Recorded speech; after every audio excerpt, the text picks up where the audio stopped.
Like if you look at the Sovereign Wealth Fund Act, actually it has a committee of 7 professionals with experience mamalo kabisa. The chairman is appointed Girais, and there are 3 cabinet secretaries who are automatic members. That is the finance minister, who is currently our brother John Badi. There is the minister for petroleum, Chirchir. There is the minister for mining, alias Sanjo, and 4 more members, Mangi, background in law, finance, economics, or extractive sector like mining and oil. Kuro, this idea of coming up with this fund is good, and primarily for generational wealth, equity, infrastructure fund, and for cushioning the state.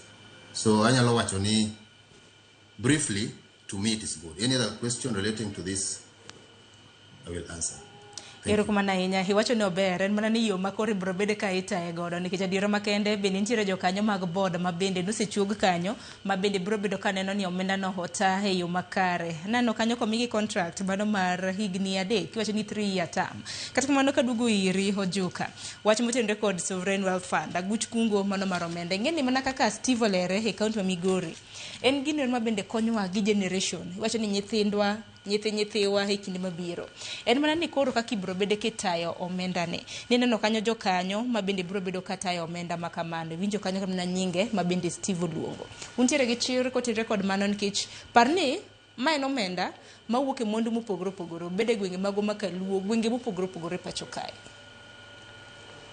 Sharon napani Steve wacho gimaber namba pan na kungo ayiera ni paro machalo kamaber but kana chako wuoyo na wacho ni ober to wan ni kiweyo kata kunyo mula ki iwinjo ka jomoko wa kuonde moko e migeo mopogore uda chunga ka wacho ni kata wan representative mag mines sani wan gi representative up to the national level. In fact wan office maduong' Machakos Road ka omewa gi jo ministry of mines manyiso ni pacho winjo bed ni bedo to kuponi ok ni pesa ni dhi bedo mar jokuny mula kende to pachgi mana ka constitution ma Kenya keloso to kawo pach ng'ata ata amora wach ni pesa ni mondo kik bed ni en lwet politicians tata amora bed kik obed jomoko ma samoro kata na rais ema moyiero kichonye rais nyalo amo to yiero ng'ama ohero samoro odwa chulo ng'ama ne reward ng'ama no ochung' kode kisiasa ka e kuma wadware checks and balances whereby koponi gimoro nitie to kata koponi wawacho ni gini pesa ni wadwa review go quarterly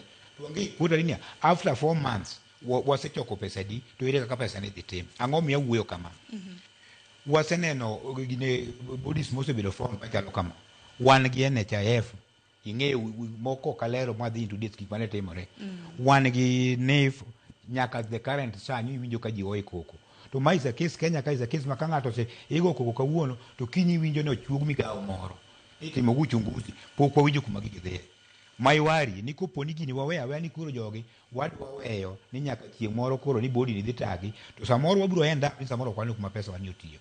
Number 2 nitie chik moro Kenya kan samoro kata ka ng'ato tiyo gi pesa marach kose mi ng'ato telo tirite nyaka chieng' moro tim nade owuog e office inyalo chusi makati neno maka pesa jo piny ming'e ang'eni pesa nyo kaw kuom ng'ama ja piny modhier moa kunyo mula piny kocha tiyudo ka ikawe to nikuro mondo tim ka wax on immediately ng'ane ano ka Saron tugo gi pesa wani to niriti ka chiemo serikal kokiti ni magi ma gimo mi kuponi waketo pesa ni nikech serikal golo tiyo gi pesa mang'eny wanyalo end up ni pesa no kuonge gimotiyo unudwa no tagi ng'a awan wadwa ne mondo tae gi jok ma kata kuponi ok gin appointees mag rais fine rais nyalo nigi power nikech en gine mang'eny but body ma nyalo bedo ni nyalo duoko jopiny kupono piny ni ere pesa wakefa ere pesa manyotiyo nyotiyo machalo kama to kiok we ni otiko nyaka igini ang'wen abich ka tiyo gi wachno in mining act makungo gwecha ni kama na kana chako kod mining act ni en national government pod pok bedo devolve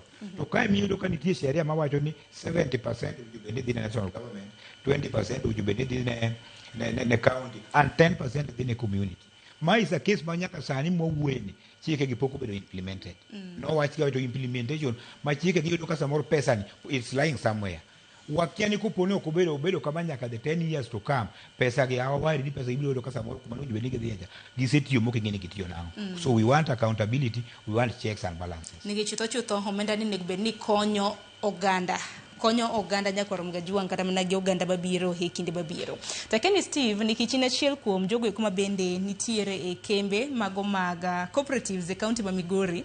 Motelo Ojuka no nyisa kanyo ni Migori untiere gi machiegni cooperatives madirom 39 mar mungere kaka Copper Hill Mining Cooperative ma bende nitiere Makaldane. Samoro nyalo nasumonwa paro nyaka gisani nikech omenda makama iwacho ni aguch kungo mano mar Kenya ogeto chiero uchumi chulo gope ma bende samoro nuro piny Kenya kanyakla kod dongruok e kind mamoko.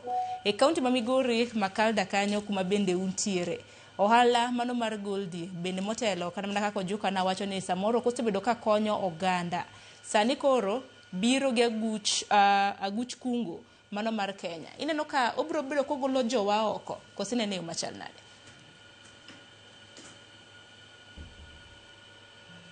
Steve Awinji penja ne penjo no clear ne background no clear inya.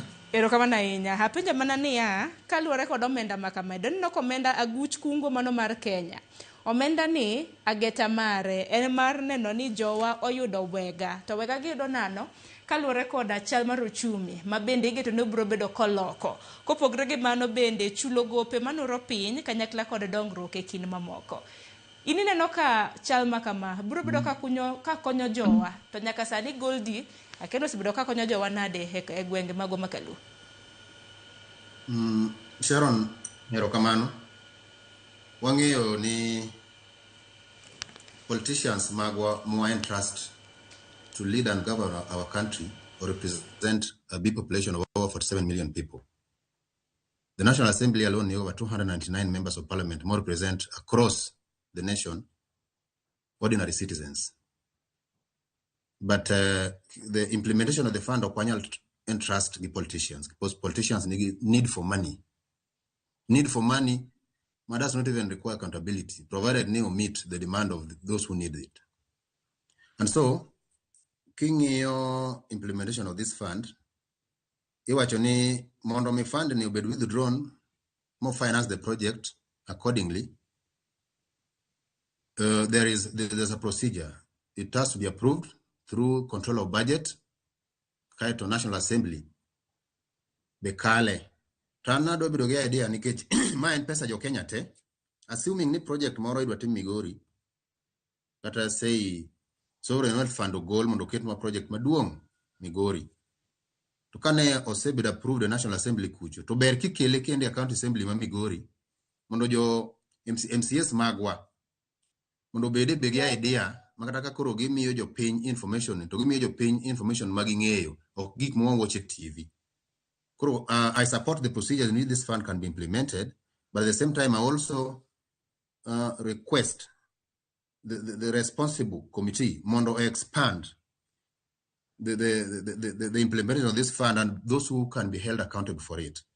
And so the respective county assemblies on Igobede Gisei, ni project me the team nejo Migori County or jo Tharaka Nithi or whichever county, we know it and we also ratified it in our county assemblies. That one will, in as much as one opinion Kwanyal Gike Gigo, but we are too close to our NCS. Kagi se kelo no adwo koni sovereign wealth fund gol kataka 200 billion, onoger no agi moro Migori ka, to we are aware nigi ni nocha kore National Assembly, control of budget to approve, ubiro nyake a local community ka. There is some trust, but we cannot trust politicians with this fund. And that's why independent committee more laws to manage this fund under the Sovereign Wealth Fund Act obey, because in as much as the chairman is appointed by the president, it is not that very political. It looks an independent committee. Secondly, we also know in the Sovereign Wealth Fund, 30% kakingio kakasamani president has sent to the bill. No, actually 30% the Urithi fund. Urithi fund will cash on the future generation. It is 30% of the total or the net funds accumulated for the whole financial year. 30% ni kane ni katana mining resources mawangogi. They will be depleted in future. The gold in Osiri will be depleted. The copper at copper will be depleted anywhere. The base titanium will deplete whatever. Kuro can 30% for a generation. Kata chi moro gido kakoro miano losugionge gwengewa. They have something magigo elwetigi. And that's the reason when Chinese are all over the world. Chinese nigi fund momiluni China International Corporation Fund. And it is part of that $1 trillion sovereign wealth fund majo chino kano. Imi godo kidwa invest abroad, but on conditions midwoge nyaka gi interest. When we start developing mindset mar business, ni okochun ni kitiko degree kende, ni nyaka yud mna teach. When there is sovereign wealth fund, kata mana fresh graduates go nyalo they rush to this fund to make application. Mono ngato chak life ne, not necessarily nyaka ndiki teach, because there is already a fund that is developing a generation and kept for a future generation. Koro, to me, sovereign wealth fund, ana yoga mana trust, but the idea is super. The idea ma President William Ruto biro gogi CS Finance John Badi to establish that alongside the infrastructure fund. Apparently, they are now the two biggest funds for Kenya also. Infrastructure fund, money loss go yorewaka.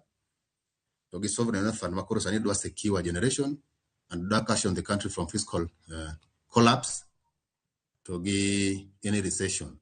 So we are willing, mondo okele a structure maber, not necessarily from mineral resources only, kata oil and gas, dividends from investment madongo dongo, or maybe kata interest ma work on grants kumi to work on a state, part of the to be income to the treasury, part of the sovereign fund. This is a good idea for the country. And what you know is Singapore. We can go to Singapore very easily. It needs trust. Upon to that level, clear. It needs trust. I hear Steve. And man, you need your kind of work in a kilo low slogan of our mining. Of course, of Quenya Bedote, but Pachua, being a representative, Marmane Mapuda, you are going to Casania, Maggie Madeconio, and I told you again the conio, I'm going to call him a bear, or move from point A to point. Gimanalo in America, Abuloman, Morocco, picking Calgary. Ini yo punya mula, sama ni aja punya buang license. Juga yo tua, begitu cara menjual tak lebih dapat tidak.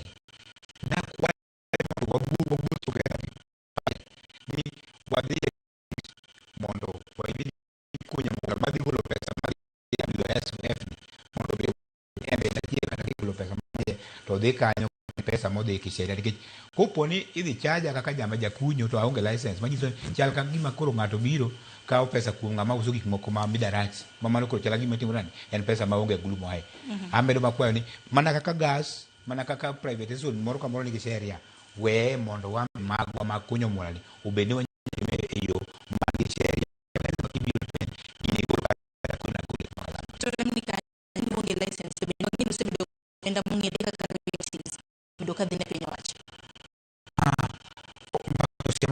ago yo kamana tane wase be doka wa buyo kise mana ka ni ko wori chalo mas ne wadi ma format wase tim mora mo wase ma application to mana ka ngi yo ka se mo fane to di kemes basta mo wase ya mabor Safi, our parent, when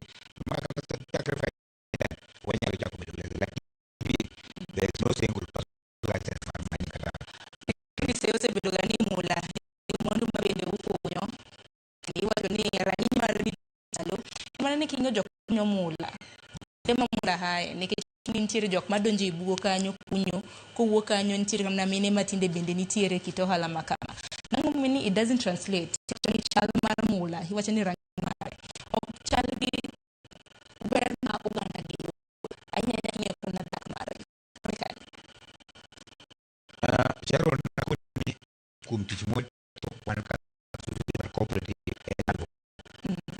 to one ji paro ni ki wan voke zuri nyaki bed ni ngi rungu to ngato nigi beti wasekalo kanyo sani ndo alifuke dabira bedo ko ripinta ko ni pacha wala wajalo mo dialogue mai kuma ne pokwa gike gi serikali masa mo wuyo ni serikali oseng'eyo mahitaji magwa wambe waseng'eyo wacho ni na podan kwa slogan nyaka ne wang'e kale na nyaka bugo wasa ni wa apply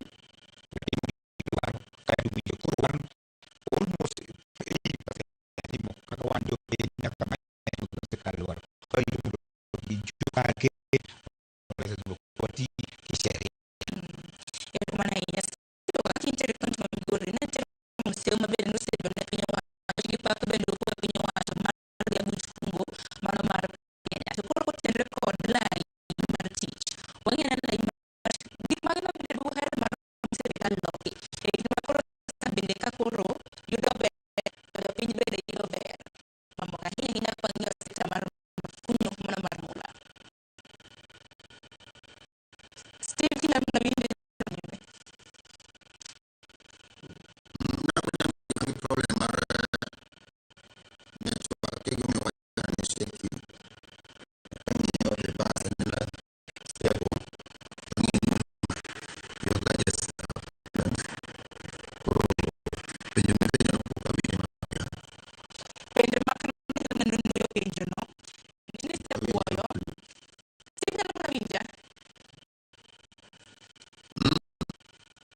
country, in our own community, and even locally. For any government of Kenya, ne nyalo do away with the interference of the international community. Ma push ni resources ma Africa ka tegin manyaka ge sit on ma in ngamo akanyo. Mono go be ni benefit from that without any fear. You don't ngato se ka license kanyo kuni kanyo kare. You know, those are things that are very funny, and we every year we celebrate independence of our country. Kenya at 60, Kenya at 58. There's no independence somehow in mining sector. Actually, na democha kwa yudo kendo, and mining activities are very rigorous, and we understand the generational weakness nitie. Sometimes in 1980 to 1990, ido kaji niligi ngufu kabisa. They could do these hard jobs easily. Kusani kingiyo rikata insharon kamibedo no. Okinyal tingo kata mesa kendi ka okibedo supported. Manyiso ni jowa koro dwaro support mar technology and machinery. Jowa matimo mining. In as much as it's artisanal mining, it's artisanal, yes, because we use rudimentary methods from watini. To bear kasani koro wide support of machines, light machines. Kata in heavy commercial, but in light machines mono support the energy needed to extract gold and copper from the ore. And also financially, we admire the way countries like Zimbabwe, Tanzania, Mongolia, and even South Africa have focused their national resources to develop mining sectors. Kenya bede nyalo implement the same. Mok ni lara ma connect the you to in mananga DCI o se orne anti-corruption o se dikedo dikirwa ko longi mo maler in ngam mila wala wani jakuo ko mago bwogo wanto kare wa manyo pesa nango jikare straight nyalo ma enjoy ka wadhier. Kura chiedh nade bila go pod wan waonge gi licenses and mineral rights, waonge gi the right machinery to support us and make good output, waonge gi proper education on savings and financial planning. We also need proper financial education to miners. Miners need a lot of money. In fact, Migori Kawuono, Migori has so many vehicles than bicycles. Migori account for the past 2 financial years, Migori using you get him again can get him serious because of the money and income from mining activities. So this thing, duaro financial education. Mondo jo ni gari barriers kisebedo kode, koroningi caution yourself for future. Ichak save the generation money because mining nitie age mangato timi makuru hol moko nya timi. Kata again mining bingeni kata retire to ongo gi pension. Ongo gi civil service makase retire to nitie pesa ni mpo dichu. Yen kese retire ni your energy is depleted, mano be ka kirumo. Kuru gimanya loko nyi mining gin gik maniketo man invest madhimbe. Hapa ni up to that level mage chiedh nade ma wan ga ahinya. Interference by foreign companies, negligence mag serikal owewago, lack of financial planning and savings culture, to give lack of machinery to assist our energy as miners.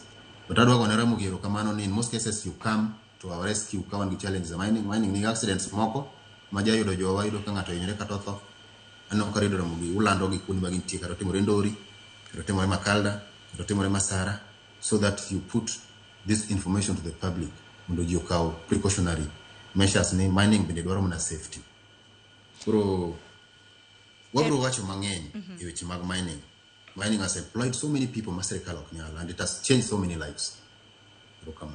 Erokamano ahinya. Nyakorom Gajwang' bende wantiere kagi Felix Okwanyo ma bende en MCA mano ma Makalda Kanyarwanda, MCA kama bende Goldi wuoke. Okwanyo harwaki ni machiegni ang'ino duche manyoro nuromo gi jatend piny nwanno kanyo un gi Migori Youth nano kochunu bas ekin mamoko machiegni twak ok wadhi alanda ahinya waloso kutende koda guch kungo mano mar Kenya. In winjo yo machal nade? Erokamano Sharon, first duoko noganda wa mos kuom bira bit late.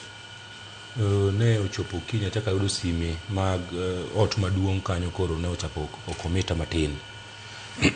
Nikechambe being ninyo wadhi State House korambe nyakwecho ne Karungu FC being nyan patron. Kona chaka bedo committed matin, but I'm very sorry noganda wa kata adeko bata wacho ni nyaka chopi lo biro modek moloyo no kachopo. Mokwongo wach mar kungo ne Kenya aparo no gima ber. Oko gima rach nikech kata kwa we kungo ne Kenya kata ino wuon kungo ne in gi nyithindi en gima ber. Kungo sani an gi box an gi nyithinda moko 4 koro aketo nigi box.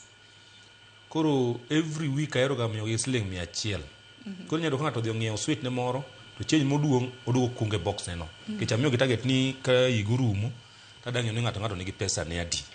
Koro kungo en gima ber as a family, kata kaka wuon ot onego bed ni kungo ne jogi. Gima bi wamenyo mondo wakung ne joma kata waonge, kata ka wach moro donjo mapoya tinyalo dhi aguchi mar kungo cha tigolo gimoro kanyo to konyi e wecheni mag dala kata e wecheni mag kama yaye. Koro ana support gima President Ruto initiate wach mar kungo ne Kenya, kata manyoro nyowantie State House nyowache kendo nyowacho nwa godo ayanga kabisa.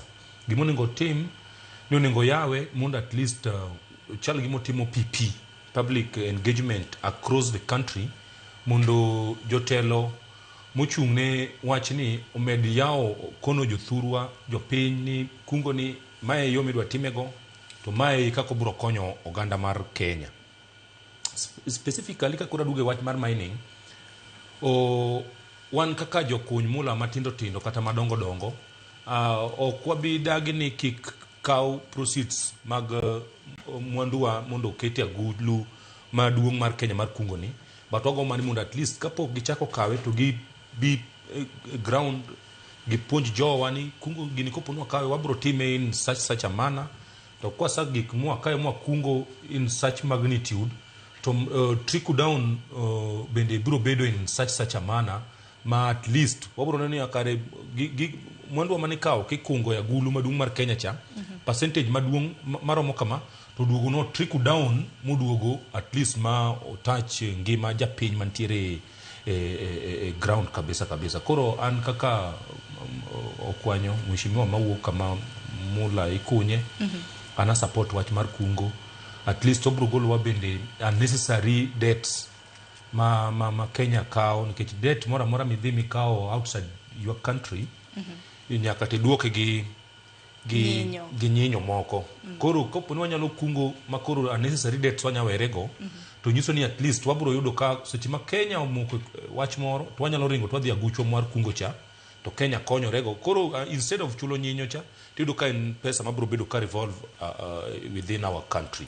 So I support erokamano ahinya. Kungo to ber, to bende wach mabende ni luwe wiye bende mana Kefa kanyakla kod Steve County ma Migori bende nowacho wach mar public participation. Kik bed mana ni en kungo to jopiny okia kata mana ni omenda ni ibro bed kata mana kitimo e yo machal nade. Wach mar civic education, wach mar public participation ahinya ne jogo kuma bende nitiere ohala mano mar konyo mula. Taparo ni to machiel mabende Kefa gin nitiere godo en kaka pesa ni ibro bed ka irito. Into bende nitiere godo to mora mi nitiere godo kaka omenda makama ibro bed ka irito, nikech wangi nyaka sani nitiere jokanyo mabende osechuogi mabende biro neno kaka omenda ni ibro bed ka ikane. Yes, aparo ni abro kong ka gima joitero sawacho kapok abiro. Wang'eyo ni gima hit our country, the monster on our sectors is corruption.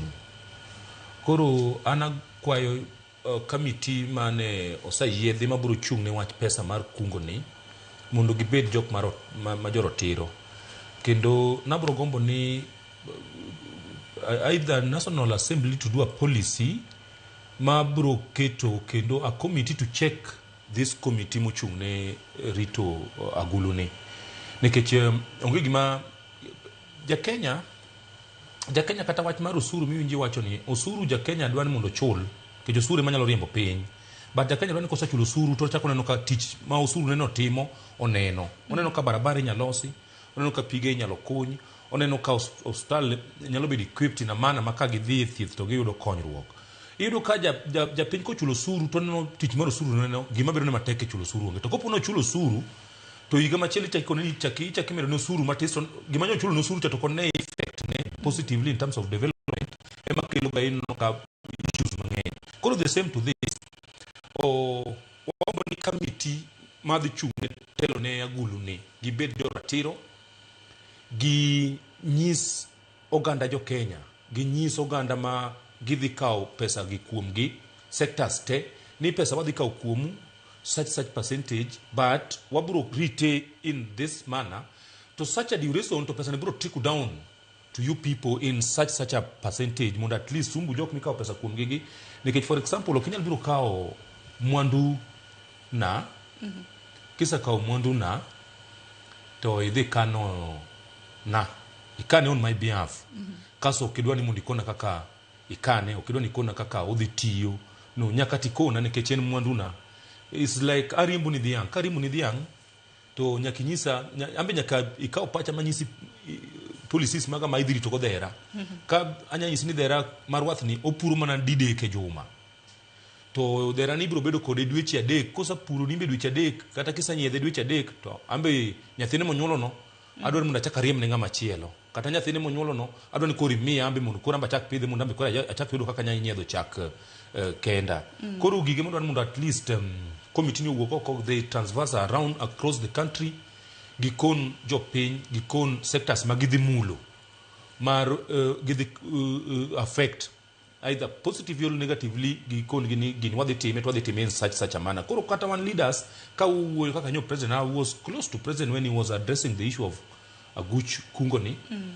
I was very keen on it, en gima ber, but dwaro mondo kon jowa mo think mind mar jowa ma jowa ng'eni ati gima president kelo ni en gima ber. To me be ang'eyo ni any society king'iyo Saron onge sector mar riembo piny kaka sector mar mine.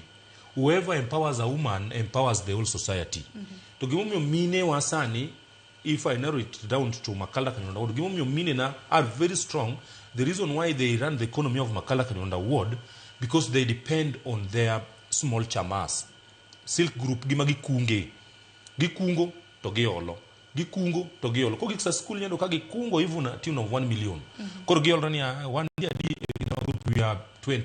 So education sector to 50%. Koro giolo gige division no kichake roke.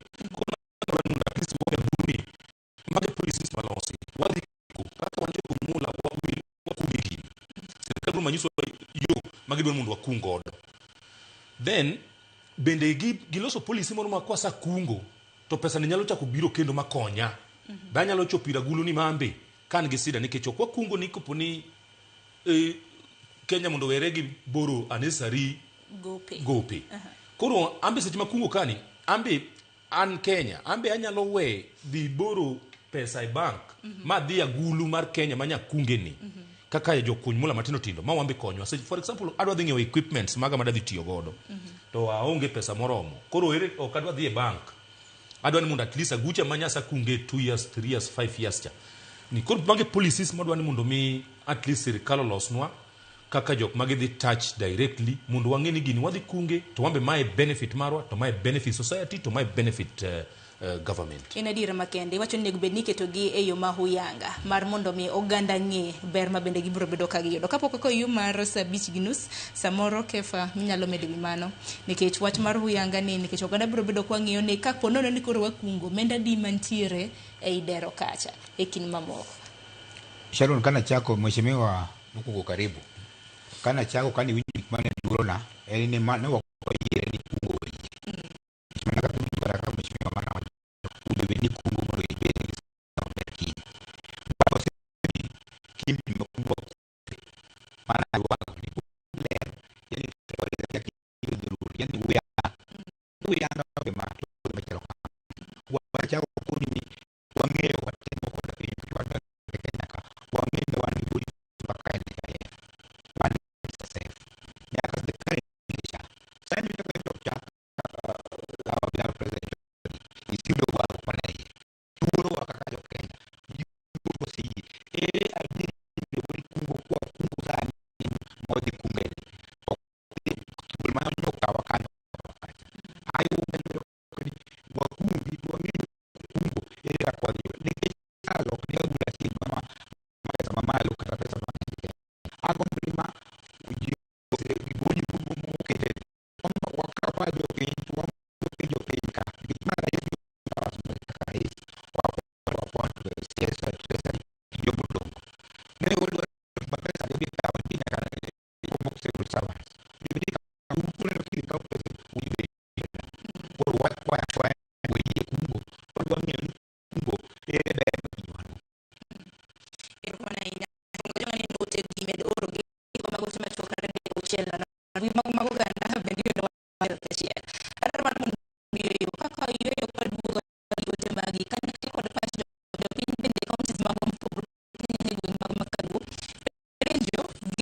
Nyakwa Ramogi gin ji mane ogen kod ogandawa. Negitiyo ne oganda kidenje mopogore opogore. Moko ne jo od bura, moko ne gin jobetre, moko ne gin tiere kaka chife man gi mbi mokalo. Nitiere kuonde manotimo maber, nitiere kuonde manotimo marach. Mano en kawaida mar ruoth. E chenro mar kanye nyaka ofaragi.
Mango machiegni wadhi nyime gi marwa hichino mar mbaka oromo kino wagoyo mbaka kotendra gut kungo mano mar Kenya mabe bro ka konya la pod in mineno chenro ni makawuono gi sani tara dhi kaunti ma Homa Bay from the Drida from marwa ali abi kich loso gi do pinyi kaunti mori kotendra kod ber pinta moro nyalo neno edwaro mano mar bedo gi kungo mano mar piny Kenya ila chenro makamano ber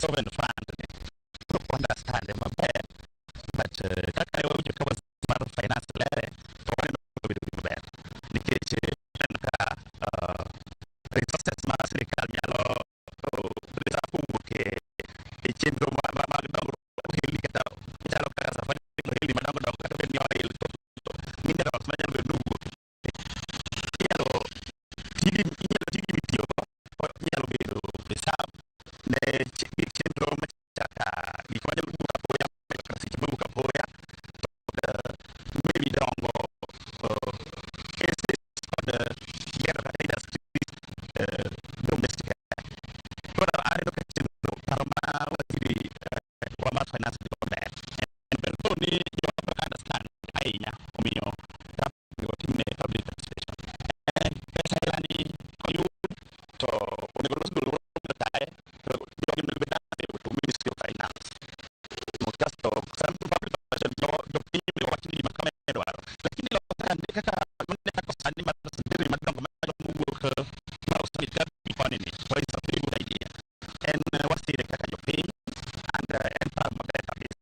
Kaya msandi wale na identify real problems ma wanaishi. And kapo ni pesa ya rudi kanyalo sources mai sources wala kata magoya kami mawano tuligo dia timba be ngakoro ngajong mano Japan mane kaunti ano ma Homa Bay pinyo de winje nyaka dware kaka koro pinyo wa bido kalero no kide no nzeto mago mukubure no kana de burmungu bido marita mano pieso mu ne Soganda kaka pinya nego bedni yudo ber kalore kod okang makamano ade kaunti ma Migori watudra nagi Steve bende Steve in bende kinche kaunti ma Migori bende Erokamano ahinya. Nyisa ni Steve pok oikore network. Kata kamano, aduoga na iri mano mheshimiwa Okwanyo bende. Ingeni jopiny bende. Jopiny bingeni nyaka puonj malonge kar civic education kama nabir. Nikech jopiny manenyo ni sovereign wealth fund an gino kochuna. Samoro neno no chuno mana jok ma samoro nitiere e dag kuonde ma mwandu gi bro bedo kawuoke. Inyalo nyiso japiny mawinjo kiny makawuono. Erokamano. Agombo ni jothurwa oganda Kenya kech gini be ok obi touch only oganda mar Luo, bro touch oganda mar Kenya te. Agombo ni oganda mar Kenya mondo okaw gini e initial stages mag gikawe very serious. Kendo agombo ni I want to beseech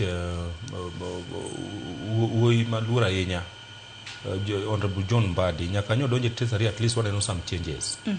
Agombo ni mondo abisicho gimomora go gimora mora ni Mheshimiwa Waziri Mbadi eroga engage the public kapoko timo gimoro. Ka nying'yo kata finance bill manyokalo ni nyoko kong mang'eny onge nikech nyocho wuotho e streets, nyocho luongo nyithi universities from different sectors, nyocho bede radio, nyocho bede TVs gi ko explain ne jopiny gima that finance bill en. Koro kanyo itero finance bill e parliament nyodo ka at least 90% of Kenyans nyong'eyo gima en. Koro nyomino kanyo kokelo koko. The same way agombo ni mondo omanya small budget mundo gi release government officers mundo triku across the country ginyis jo Kenya ni aguch kungo ni enango nikech wadwa ni mundo jo pinyo bede engaged fully giwinje fully mabe gitere mbio gimi jo pinyo even a period of 2-3 months ka gi puonjo jo piny iketo jo piny e barasas government nigi structure mare maka giwacho ni kawuono gidwa dhi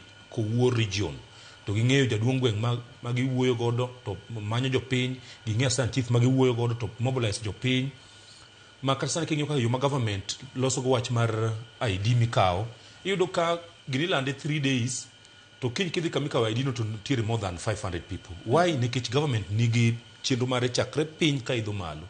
Koro agombo ni at least wach mar kungo nie sectors ma gidhi mulo te gi make sure ni gi dhi magi puonjo jo piny kabisa. Moso kanya winjo ka kata katimo ambe research mara pinje mosa manoloso aguch kungo ni iyudo ka sectors mane gichako gi sectors madongo kaka mining, ne gichako gi sectors madongo kaka agriculture.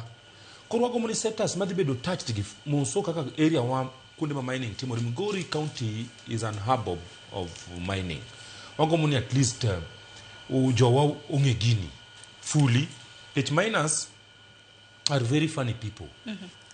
If you don't involve them, girimi dwa timo, then they will leave that thing for you. It will be a one-man show run. So, okore mundo timore kamano. Wagombo to miners go bende, when you involve them in your thing, ki involve gigi midwa ni team, mi keto gema gibedo part and parcel of you people, so they own that thing. Kaka sani yudo ka area mwatiye sech kunti kunimo kuma government dwano mi ji bena donjo ka yudo ka chairman mar artisanal miners te Migori County wacho chon jowa ne government poga gi gik moko wani yudo ka investor moro sabiro ochopo Nairobi ka otimne gimoro amora tiyore ni ndhi makalda kama idhi chak tiyo kanyo without involving jopiny ne go record gi pile to jopiny ne reject gi pile to nyaka ne government fanya the best thing is to involve the community wadatere jogi iduka ntire kanya machuma kala tilings across West Africa because it's almost 1.1 metric tons. Investors iduka sani government na rubunya nyumba ruwa mora kudu wugi jopi kono wugi jopi ko pina ko kugira time mai kabila government la muka kati na kama ume pa tuma pa tiba time kwa tuna no time kwa time kama kwa jopi na ko jopi or in such scenario it minus give of money it not you money kabisa no minus than they can their own economy and that's to government they can say that man ko pesa kwa cho this man till when one the more than 100 in a span of 2 years now it's your much mining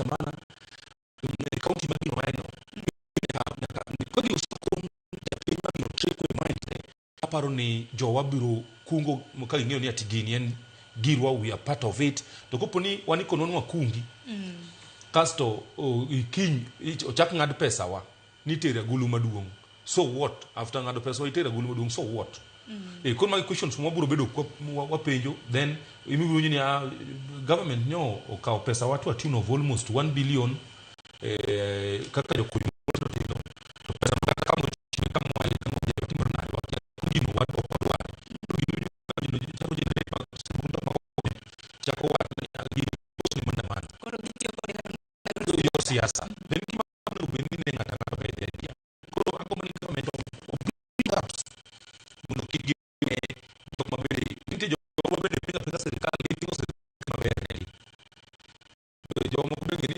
ma jo ni government ma kaje mrano rie bibi ma Kenya sani ko kono sabe no para sonya sai president loso kindo watch more mo ko Kenya e ko lo the treasury president pronounced himself waziri nguvu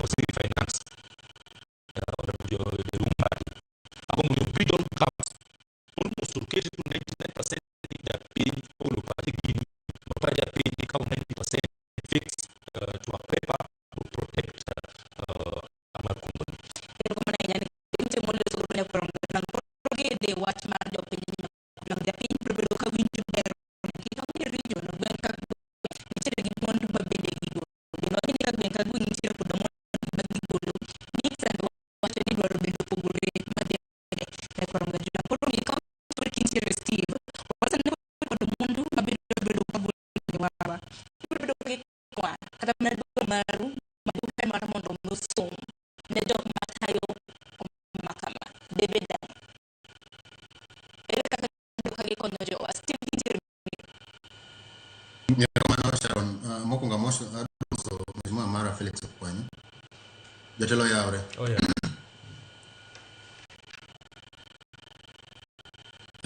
yeah mheshimiwa akaba Ichimo mbele atio bulu akaba anaro kuri matalo masili kwa pesa bale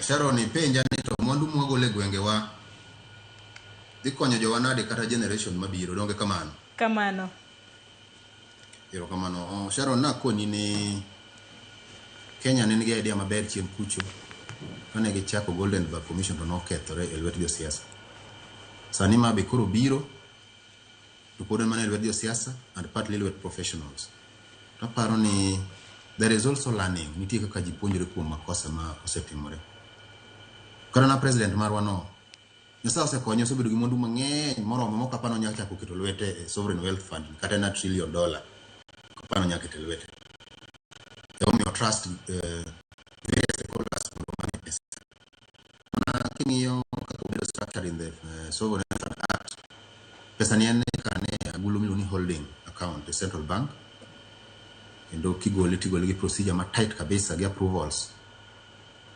mang'eny kaito nitiere pesa moro kanyo magikano ni urithi fund 30% cha but besides that 70% kori duogo infrastructure either inya be circulated back to the economy inya ole godo financial institutions kaka banks kata groups inya kete project moro ma kata ndara railway kata gero steam gweng that is direct employment opportunity to jomatindo sama government will kata 150 billion ni rwako go steam in Lowland kata Western.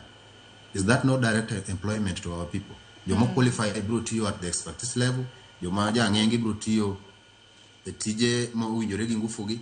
Kuro aneno ni in as much as ni gold magwa di rumo, copper magwa di rumo, soda as di rumo,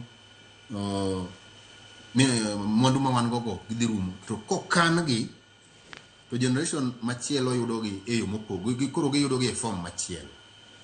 Like kokaw 10% of that sovereign fund ni ukete project mandara odhi ndiko jogwengno odhi empower economy makanyo generation no nyithindo bro this school gibro tiyo tiji mopogore kata mining motimo sane Kuro en idea maber ni gini ok dhi tieko mwanduwa kokane gi trust mobedo implemented gi sheria. Ubro make sure ni generation to generation yude through various development interventions. Machielo, kata wan sani 1 millennials. Wande dong gigi mathin to watika to watho. Pesani ka wayiere kaka jo Kenya ni oro bedo tapped royalty, dividends, bonds and treasury, goli pesa mathin ya election en pesa makro makara kuyo kunyalo ole kawa ya sana kone meso ni education en ni itire kungo maroma magi konyo generation makro kunyalo kurane no ni generation so no fan te konyo wa kupuni sasa konyo mabore tin kanti ni tire ni okubikese en ni wa sudi de game change en economy smart na Kenya need kaka kuro ni wa mareno textile kaje idoka conflict between Iran and Israel in the United States no kendo ich mang'eny no amauta no ringa kodhi adhiya kuro kantie sovereign wealth fund to gi proper planning to en mafuta no nyalo bedo kata stocked ni we anticipate ni lweny moro nyalo bedo mbele ka wangiu mafuta billions of barrels waketu thenge ma joge wagi ok dhi hangaika kich pesa nitie en magima kuri golo to implement gogi Kenya pipeline kelo gigi kuro jowok nyiew mafuta e nengo manyo texture ing'e mafuta normal price nikech ni wasiko mafuta idea mo biro ma president ya mai ka yo idea ni biro ya kalino kaya ni ya yo Kenya to diko ni kuri o de ko ni balua pesa ma debe implemented ya ko establish another law obey generation ma wadi and then generation economic implementation is the labor framework will establish pani ramo kwa kwa leka en yes ni ho politicians and message yes na panya trust of politicians and when they trust of experts committee of 7 experts and to president Ruto the year gibro implement pesa no kaka sheria dwaro to jo Kenya bro neno kama ntiere wach jo Kenya bro ng'ur matin ka jo Kenya dwaro public participation because that is also anchored in the law. Public participation is mandatory kata nyathini kapok itere boarding ya kipenye ni baba adwa goli day school ni atere boarding yego kodagi te wewe kaka chunye dwaro koro public participation is mandatory in this mondo gini koro bet ni onge gi fuere ni nene ni na idea moko ma jo moko let's say ni koro gidwa narrow down to President William Ruto gi government mar masani mar mayo jo Kenya oni go through the public participation process mondo jo Kenya ratify go mondo giwinje ma deep seriously makata koro enti ni koro we accept ni part of our income royalties dhia guluno mowuok e chai dhia gulu mowuok e coffee dhia guluno mowuok pesa maol mag bonds dhia guluno interest on loans dhia guluno royalty on mining dhia guluno jo Kenya te sawa ni gini oken ni sector chiel mar mining kata mar oil ni ma contribute ji te like Turkana sani neno ka oil cha ochier oil cha they tap a lot of money to mago kundi ma sources of sovereign wealth and wuoke nyatike Migori Kilifi kunde go ntie gold tie copper tie other minerals strategic mineral masani kuro kelo wacho okwanya churgi gini kendwa Kenya has massive resources across jomoko puro doma western jomoko puro coffee Meru jomoko puro kijo Kisi puro chai kagitiang mago gik makaji winjore to every community contribute to this agulu million sovereign wealth fund mondo wa bed ni wana accountable kaka jo Kenya mock a section of people emowegi baden koro an mani idea mara ni sovereign wealth fund wa support uru because inyalo kopo gima beri ngato Kenya bangino kopo mana ir pinje moseteme kaka Dubai Norway China United States gi pinje mamoko erokamano shama erokamano ahinya aparo ni sirikal nitiere koda chenro maleo kendo chenro makare nikech kwa pimbo kama sirikande mamoko gonya aparo ni sirikal kendo kati ko joka hose biyo odiore mago makungo omenda pacho gonna yese nyalo para ni sirikal macho ni golo silingi are nena sasa spending ngani mna silingi chini hivi sasa koro na homina kubura magoro ikungo mabili reso uchumi maro aparo ni pesa ndo chenro kwa maana chongi go Kenya kwayo bendo tubuka roa wala chenro kwa Sharon kamano kumwachi no. Adwa naro gini dawo manye kaloso weke golo. Ale nyana katuinjo ko Walbo Steve wacho. Kati nkida bedo mabe atanya thima do bedo mariek. Ukuni ya puno kuwicho kukuni ngore uja puno kwenye kitimona. Nama jepuni ken. Ura palweche. Kada ke kane sumo mbisa wono uwo kwa nyo timrene. Ogi kuja moro. Ogi penye katibo mikema. Kamano da kuni aning penye mangen. Para chikum kata kumane nyalo bedo kenyo kumeparo ni. Nyalo bedo penye mangen. Ana kata ke pasibu penye mangen. Apa ni terus punya bagi ceko. Nesu international. So adua baca ni mangen butuh mereka ya. Otim more. Osean makin kabisa kompetensi untuk tim more. Kini yo melo kanya kawan lagi kanya kawan kita kumamushi buat ini nasional. Mondo gini ne bedi ni kara ke mai twelve manyiso ni gino kale gino ma wame mai ko do kamano. Ngati ko boy kiro piro ne ya. Ogik sani mondo yuak wacha winjre. Au and especially manto kura naro go to mining zones. Nyakwa bed ni wanyalo kuwa yero ngama yero ngama elewa gi chandruok mawano. I was in Ghana where I take Kefa domano ni make managi kanyo mar mondo mikika ngadi hadaro dhi achiel ka chiel IBC loso wangino doche makinya kwa Rongajuang ibro bed kitibo yiero ma adundo e kar chungod bura ma Ol Kalou gisane IBC hanno ka jakom mar IBC erakon loso kutangi and it is against Section 7 of the Nation Offences Act. You shall actually be prosecuted, and if you are found guilty, you will pay a fine a fine of up to 1 million Kenya shillings. So we need to tell Kenyans this matter is very serious. Besides that 1 million Kenya shillings, the offending party can also be imprisoned for a term of not exceeding 3 years for a simple act of taking a picture of your vote, either to show allegiance to whoever you are voting for or for some other benefit. I don't know what motivates people to expose who they voted for. So that is discouraged, it's prohibited, it's against the law, and it has consequences. In terms of assisted voters, in some instances, we have those voters who for one reason or another are not able to go through the voting process and they require special assistance with medical disability or some form of illiteracy. The law allows that those voters can be assisted by a person of their choice. So nobody should force anybody to be assisted. If they wish to be assisted and our officials verify that the person requires assistance, let that person choose a person of his or her choice to assist that person. We also wish to inform members of the public and the voting populations of Ol Kalou that no one person is allowed to assist more than one voter.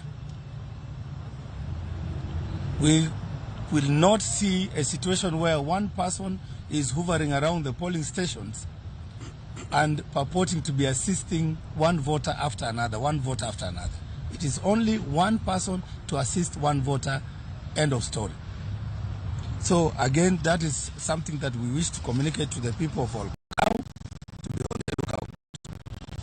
In terms of accreditation of agents and the conduct of anybody within the polling stations, indeed our constituency tallying center, each participating political party or candidate is entitled to appoint one agent at each polling station and one chief agent at the tallying center. Repeat again, each candidate or political party is allowed to appoint only one agent at each polling station and one chief agent at the tallying center for the constituency headquarters. And therefore, we shall not allow any purporting to be agents if they are not appointed by the parties or the candidates themselves, and they must be one. And our office gives them accreditation badges. So anybody who does possess an accreditation badge should not be roaming around the police. Security will take action, and our office will take action. So that's that. The last elections we conducted in the country, Mbere, Malaba, Kasipul, Buda, Garini. The commission observed a phenomenon that is very much disturbing. There are some Kenyans, whether politicians or non-politicians, who want to behave like super agents. And therefore, they come to police stations and try to disturb peace or the peaceful conduct of elections in those stations. I want to state categorically here that we will not allow anybody, whether a senior politician or a leader in the country, who has not been cleared and accredited by IBC, to come their security or their supporters to try and disturb them at the police station or even overrun the police station. We have asked the National Police Service and all security agencies to help us to deal with this phenomenon of super agents, mainly some of the senior politicians in this country. So we will not like to see that happening in Olkalau. Should it happen, we will take decisive action against those individuals. We also wish to remind that the public and members of the various political parties and supporters of the respective candidates that we shall not admit any person who is wearing a badge, clothing or symbol or any other item signifying support for a political party or candidate. The campaigns, as we have said, the campaign period ended yesterday at 6 p.m. So we do not expect campaigns at our polling stations when citizens are supposed to show up in a neutral environment to vote, cast their vote, and go home peacefully and wait for the results. So anybody who is seen in party colors or paraphernalia should be sent away from our polling stations, which should remain neutral from 6 up to 5 when we close. We also remind the voters that once you cast your vote, please exit the polling station immediately, and to allow other voters who are queuing the opportunity to also exercise their right to cast their vote and elect their leaders. So once you vote, please go home. Go to your comfort of your home or your farm or your shop and wait for the process to complete at 5. Once we close, the counting will begin in front of all the accredited agents and the candidates themselves. So the order at the polling station, the commission wishes to remind all stakeholders of the following legal provisions regarding the order at the polling stations. The presiding officer is responsible for conducting the elections at the polling station and maintaining law and order at the polling station throughout the process. And in doing so, especially for security, the presiding officer at that particular polling station is assigned 2 police officers who will be responsible for a radius of about 400 square meters, which is the jurisdiction within which we conduct the elections. And therefore, the police officers assigned to the presiding officer maintain law and order. And therefore, we urge the voters in Olkalau to ensure that they respect our polling stations, they respect our officers, and that they follow their instructions on how to conduct themselves while they are within the polling stations. And therefore, within the polling station, anybody who is engaging in disorderly conduct or fails to comply with lawful instructions of the presiding officer will be ordered to leave the precincts, and necessary actions will be taken to discourage such kind of conduct. We have in each of the polling stations, we have put the rules there on display. So we urge the citizens and the voters of Olkalau to read, to familiarize themselves with those rules, and make sure they adhere with those rules. So the presiding officer is in charge and will take any necessary lawful action to secure the polling station and to ensure voting proceeds peacefully and uninterrupted and until it's closed. So those people who sometimes are inclined to try and storm any polling station, just be warned that action will be taken, because we'll have adequate security protecting every polling station and allowing citizens to come and cast their vote peacefully without any disturbance. In terms of security arrangements, you can see the IG is here with his 2 deputies. We have the DCI. They will speak more about the security arrangements for this, to secure the elections, to ensure that there is peace, there is tranquility, and the voters of Olkalau exercise their rights peacefully to elect their leaders. So, as a commission, I would like to thank the close collaboration we've had with the National Police, with other commissions present here, including National Cohesion and Integration Commission, to ensure that we make all the necessary arrangements, including security, so that the by-election in Olkalau succeeds.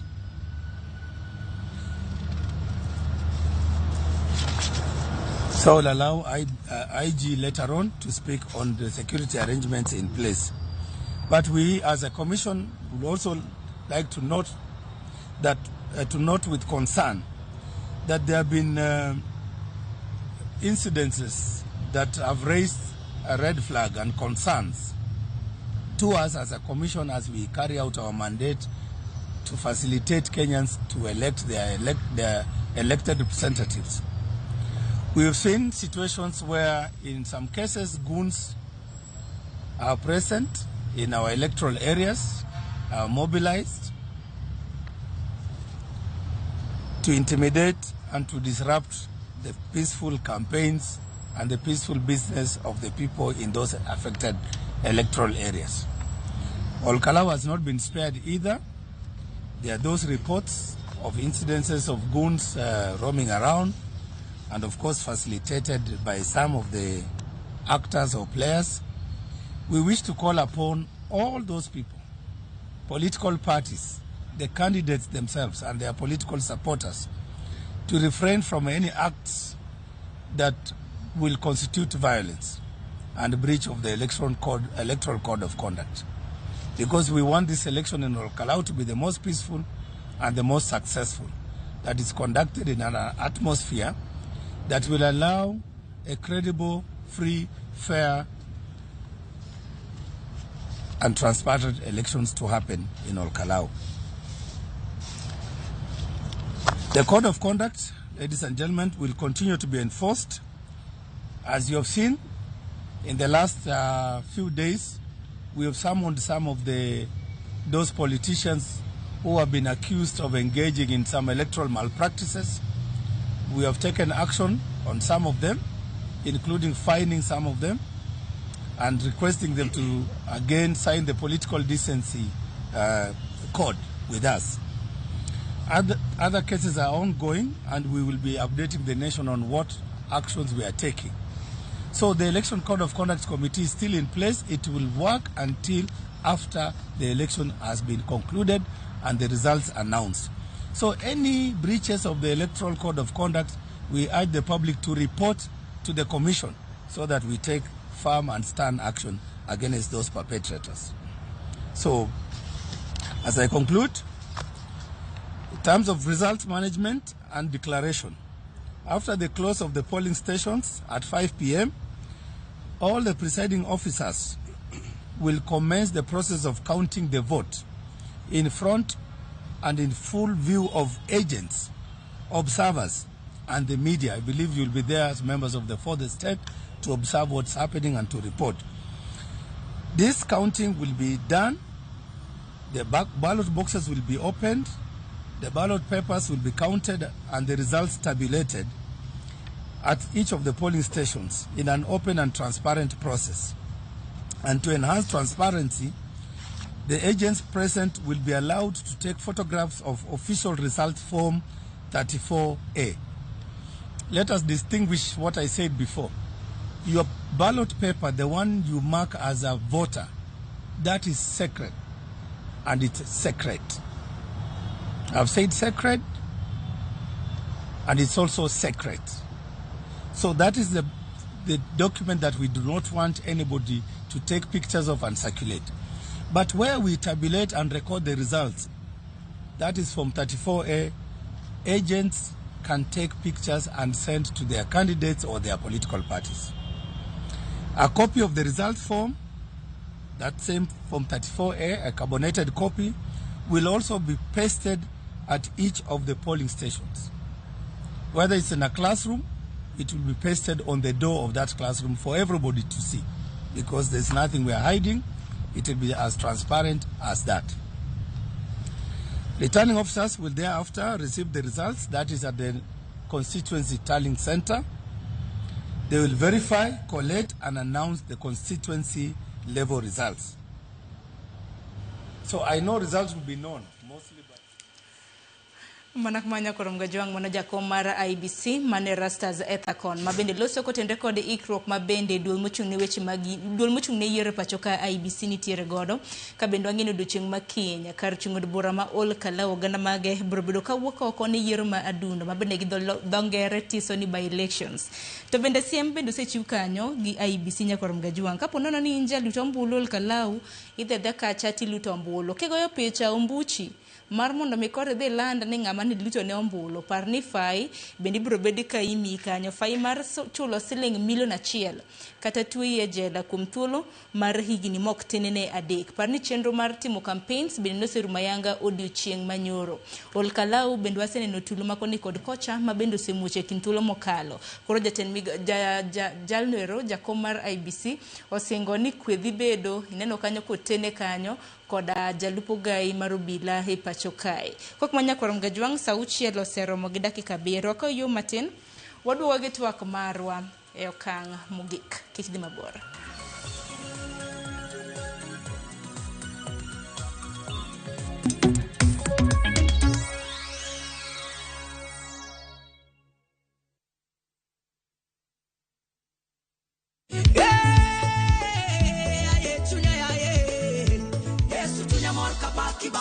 Yesu tunyamor kabaki, Yesu tunyamor kadendi baba, Yesu tunyamor kadendi, Yesu tunyamor kalongi baba, Yesu tunyamor kalongi. Kidna ruon. Mondo mi yud wer mar tomit na kaka skiza ton mari di star 860 star 418 hash parnia Ramogi TV en ot mar jower duto te.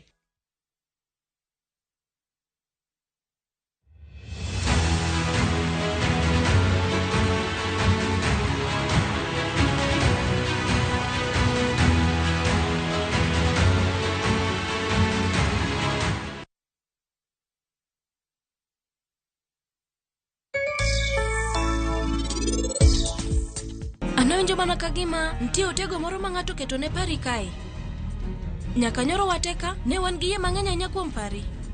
To kawuono nikech nyathi achiel wan wapare wan wawuon.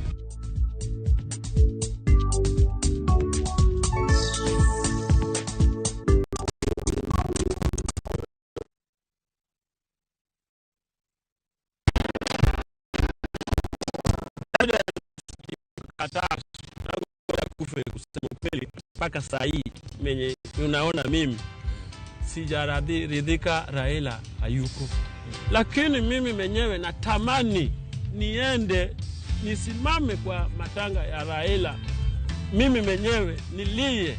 Watch this story and more. Download the Citizen Digital app or visit www.citizendigital.com and find the Citizen Originals portal. Kenya's #1 app, Citizen Digital.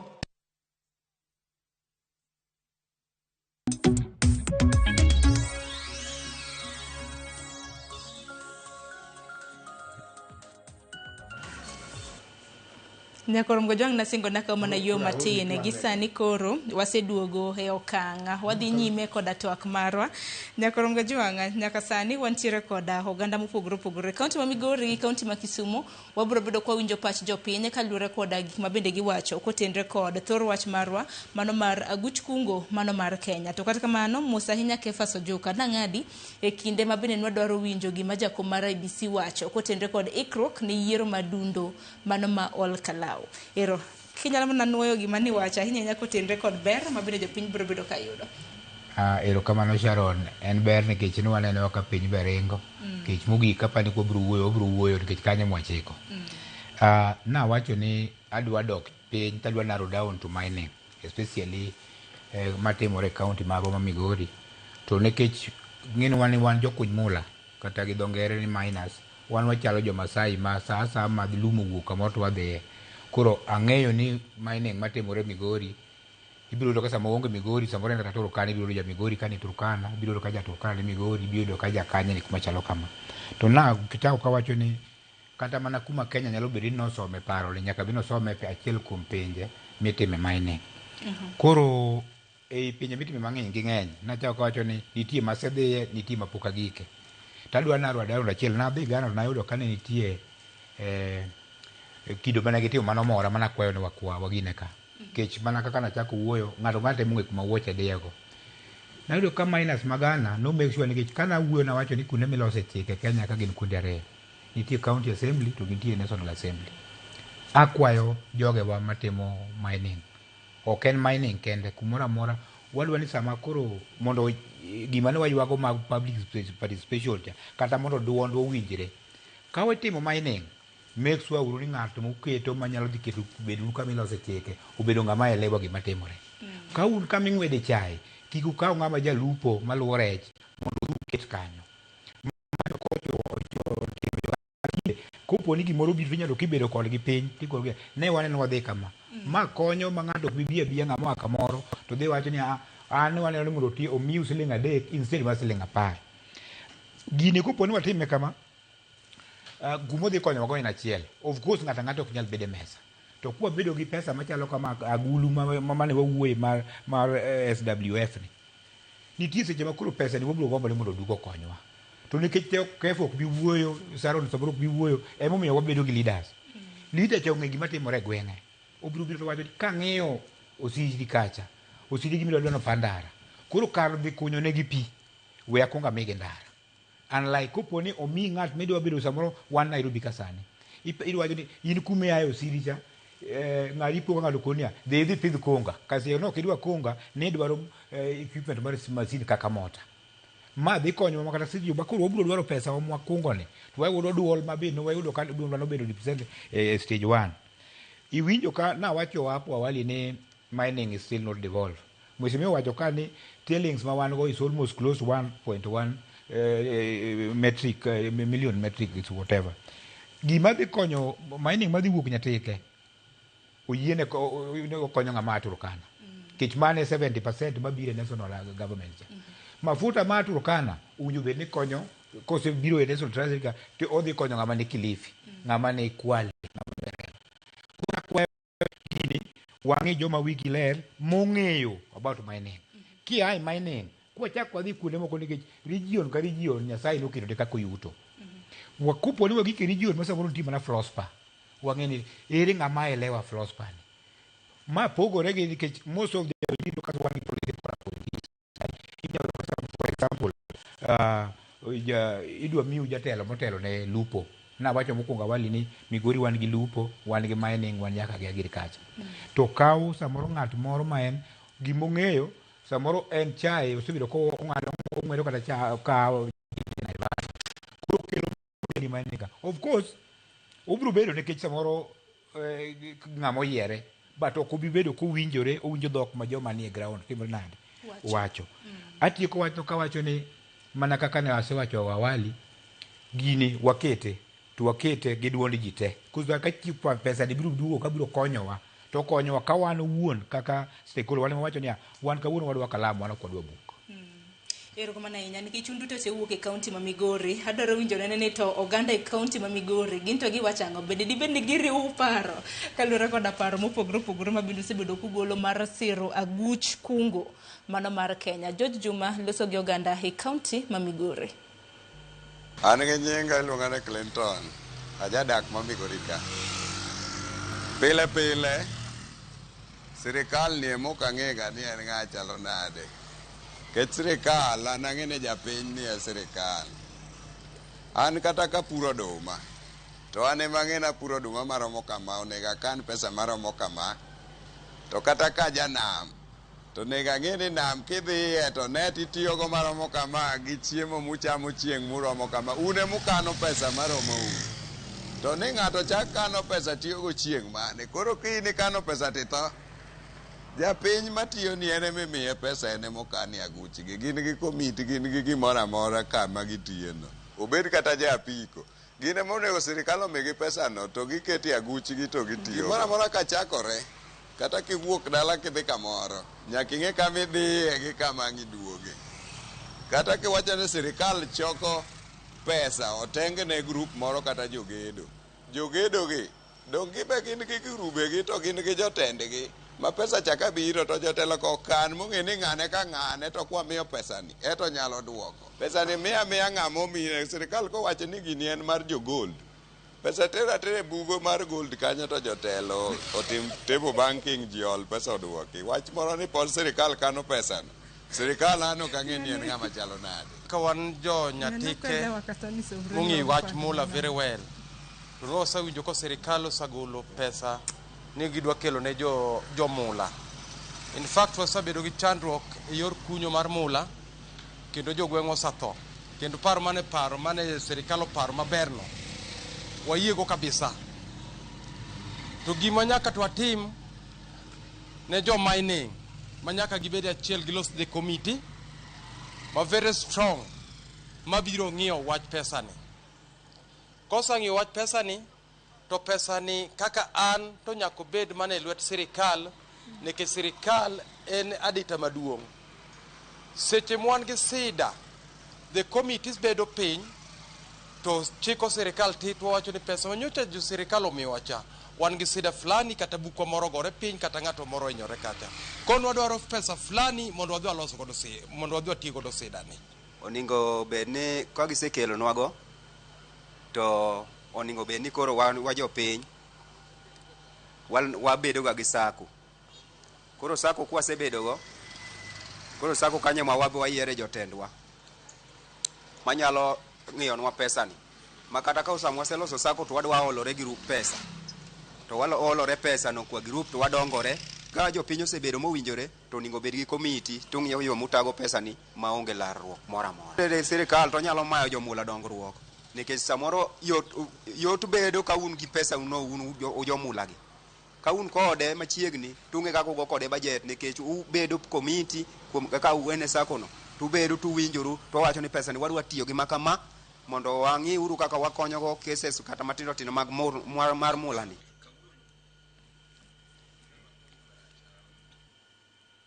Mana kumanya koronga joang mago jo Migori mabendo loso kotende kod aguch kungo mano mar Kenya. Kapok achako godi okwanyo, we yiena mar mondo mi achak gi Steve. Nyakoronga joang, Steve bende nitiere kaunti ma Migori kanyo. Nyiswa ni paro mabende ochiw gi oganda e kaunti ma Migori enoneno gi e yo machal nade. Steve, machiegni jowo loso ahinya ka tuendre kod omenda makama.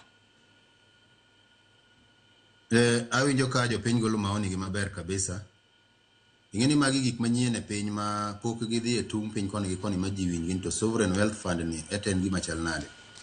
Kich ng'ato struggle kata mana gi chulo taya mare mar Delight kata Sun King. Koro wuoro ni to trillions of dollars midhi kane sovereign wealth fund to gin gik machal nade. But amor nikech jowa bende technology osemiyo koro wachalo wadak e piny achiel. You can watch United States, you can watch lifestyle in England, in Middle East. Koro jowa be gombo gik mabeyo. Jopiny mogolo maoni gigo awinjo ka wacho ni sirikal ogolo idea maber kendo gidwaro pesa ni circulate back to their welfare organizations money sector. The structure must be established up to the local level. The local fund mar sovereign wealth fund ni. Kuro mage gik mabedo forwarded to the National Assembly for ratification. Mondo ere kaka japiny makoro wuok magadi kata wuok nyatike to nyalo apply pesa ni mayude makonye. Apa ni mago structures gi government bende dhi factor in gidhi keto gi maber mondo inyalo ole kaka koro waolo loan bank gi conditions mag set up. Jowago mate ayi samoro pile kapile ni county government kata ni national government ushuru miyo Kenya dongore mang'eny. Omiyo pesa gi ngo duk kuom gi mondo gibe giwinjie bergi pesa gi. Kuro amba support gi ni gibede e organizations gibede organizations machalo cooperatives, associations, welfare kata joma nyalo yawo kembe mondo gibed shareholders, limited by liabilities or shares.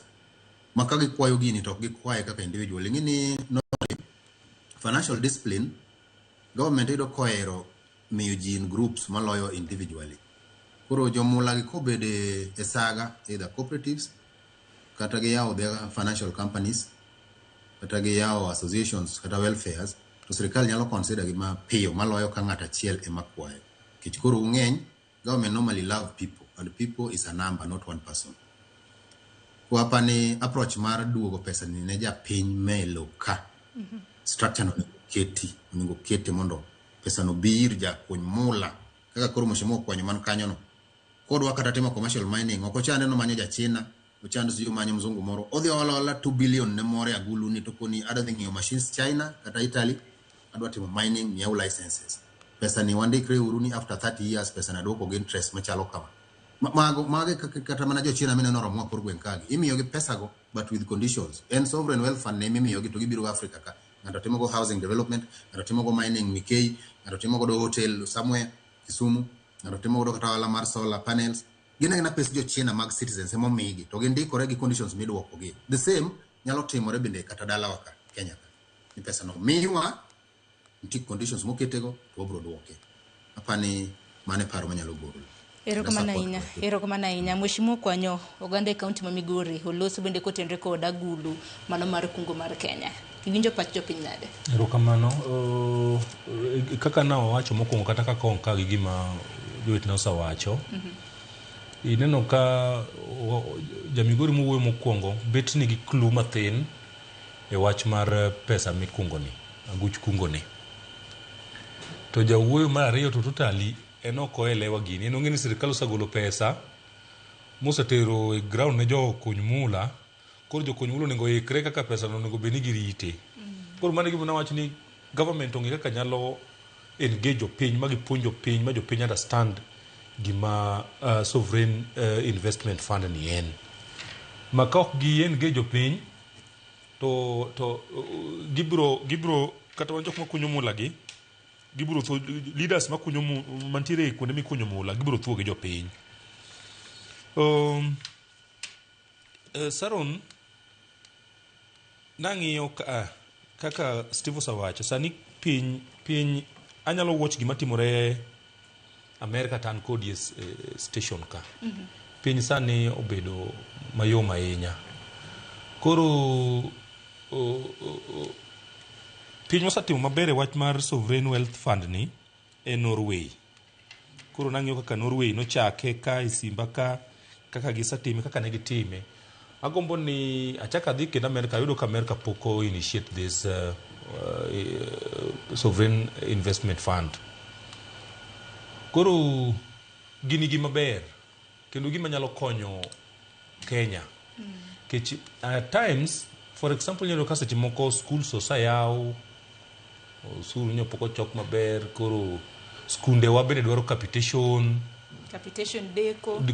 deko koro seche moko president go kwano ng'iyo to wacho magulu Kenya poko bedo gi pesa ni we munda ringa dhi na bathe kamoero ga ole anyelo ni MI what IMF yudo kata gimi mana only 5 billion to kod woke seche mo bengi ni odhi ka 5 billion nyaka yudo kantiera asset moro mar Kenya ma bende tuwe kanyo koro o te president nyaka pimbe nyaka ringi capitation nyaka ore skunde nyaka ringi koro seche mo bende kata kwa wanyacha president kayem nono to ko kwatang to nitie gik moko ma ko implement mapema to chieng' moro president biro matwe wan moko biro bedo kaka collateral lugni wan mo bedo kaka dhulukete ni wan miketwa kaka elo menda mikauno koro chieng' moro president konyo wijo Kenya to wan mitwewa koro kapok wadhi that direction anagombo ni gini is a serious thing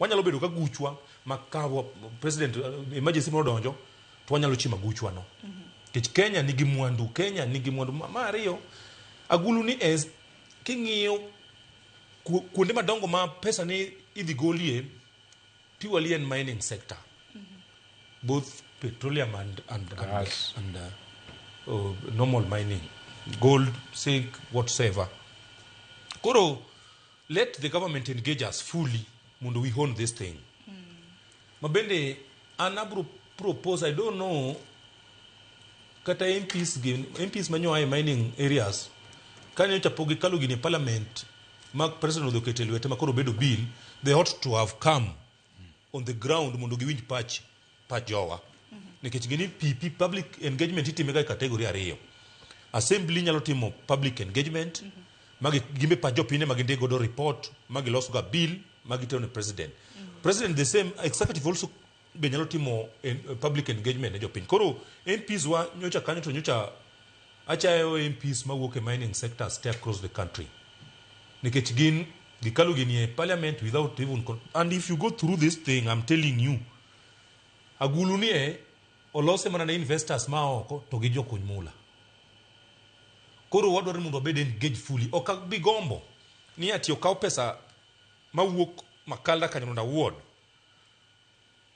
mula yani jokuny mula madongo kata matindo ogol pesa area wa to ni pesa wadhi gero Nyeri ok konjowa onego be ni koponi osagol pesa kuomwa magul ni wang'eyo ni en sani en gi 1 trillion to half of this trillion en pesa mowuok makalda kata mowuok Nyatike kata mowuok Migori County kaber to 60 kata 70% of that money should go back to that region mondo jogo ne ber pesa gi okonego beni refinery mar mining idhi ger Nyeri tiweyo kama onego beni refinery ne gere mondo at least keche moger gino kanyo the same way onge nyalo buro gero kampuni mar pamba Nyatike to pur pamba koro gini modwa ni mondo mi government ong'iane na mondo keche mango ger refinery Nyatike gini biro create job opportunity bendo buro kono jowa matiyo kanyo buro nyisoni minerals maso wukaro ka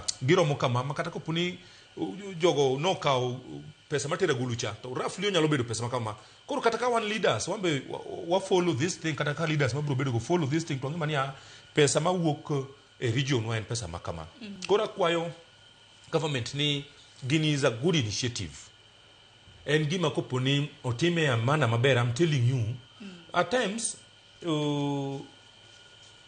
you lose your popularity to you make hard decisions koro sitimo president bro nyanyalo ni president is unpopular nekech decisions moko make are very hard but president kosa make hard decisions like this let them be at least implemented to the letter mundo kaja piny biro ng'iyo ni gimanyo miwago president ni gimanyo pingo gimanyo Ruto kete lwete ni to at long last one neno at least that's something I don't want okado wacho ni sha orach shaber kechintere jogena mane andiko ne gi shade moko na konye wodna anno ka sha konyogi but o delay koro gaps mantiere go is any yuak mantiere across the country ntiere gik moko bendo kwanyal kao tetwa kete wi president in kaka minister mochunge weche mag health kaka sani minister mochunge weche mag health and honorable Waziri Duale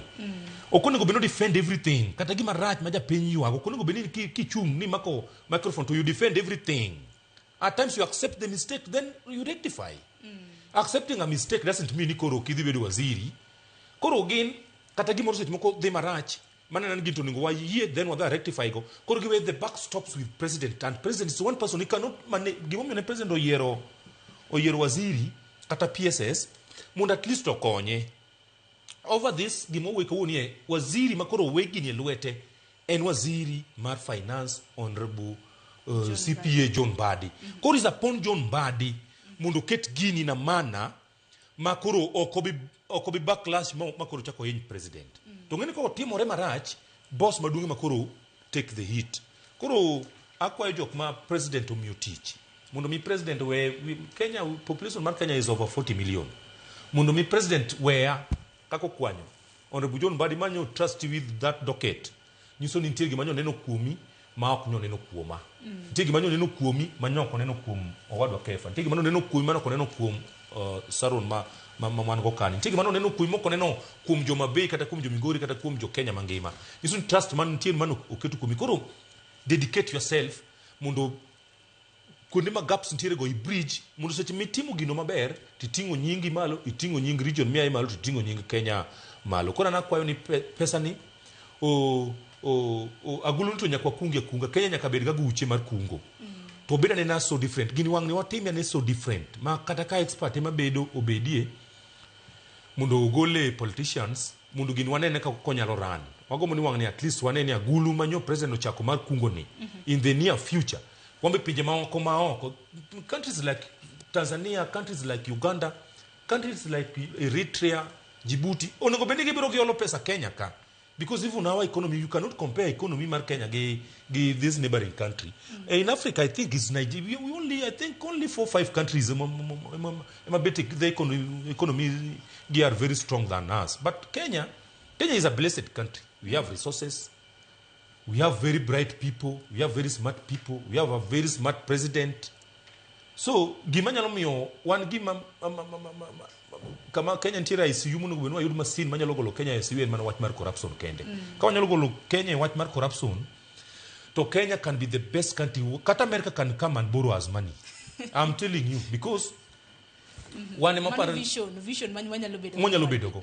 Kenya mangi fresh lake ma duonga paroni in Africa. Kenya mantiere gi mining misungu wuok mana loka kabiro Saron kabiro manyo gini gimino ntiere ngemi kete picha ni mula ni ema Kenya misungu idho ndege pokno idho ndege ni biro yaw supermarket Kenya ka idho ndege ni biro kunyo mo kata biro kunyo gold kata biro kunyo silver kata copper. Niso ni Kenya is a rich country makoponi wanyalo bedo ni gima telo mo bedo go trusted itime on behalf of the pin to benefit Japan. I think in the next 10-20 years, Kenya can be a very, very industrial country. Pero kama na inya paro na geta mabende pinyo ocho bende ntiere goden mar thiro bende mar mondo miki kwa kata mna gopi. Bende biro chopo kata mna kinde makoro kata mna Kenya okwa kata mna gope jo piny winjo wega wan wawegi wakwayo gowi kowuok e agulu mano mar kungo nyakoronge jwang mar beronge mawa. Adar mar mondo wakayo matin mar mondo mwawinja na thundu weche momiyo pek weche mago manyien mag migago kono romo kanyo saa 7 marudi ching bange kakoro bro kwa duogo wabro bedo kwa dongi matine ne dakika 20 mondo watiek twak watiko twak mar Nyakoronga Jwang bende wang'e ni kungo kata bed ne piny owacho koro dwaro mar mondo mi wakungi wan kaka oganda samoro bende wabro bedo kwa winjo ber mane ahinya lokruok manego bende sirikal timonwa ahinya kwa ng'iyo kata na yo jok makunyo goldi masinde manyasani magitiyo godo are they local available e kind mamoko wakayo matin kikidhi mabor.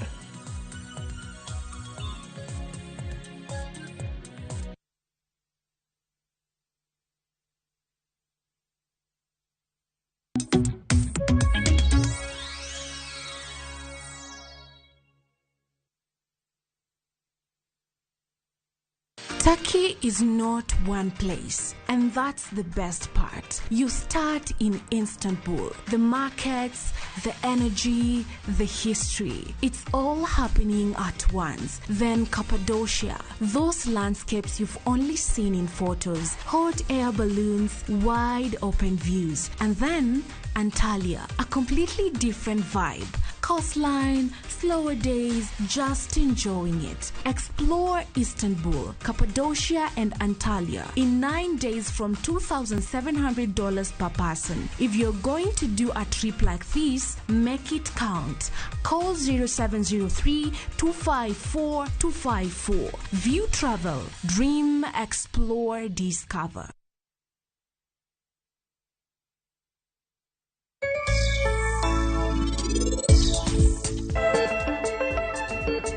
Ma en penj laktar kokalo Ramogi TV kama wacho ni ngima en mwandu.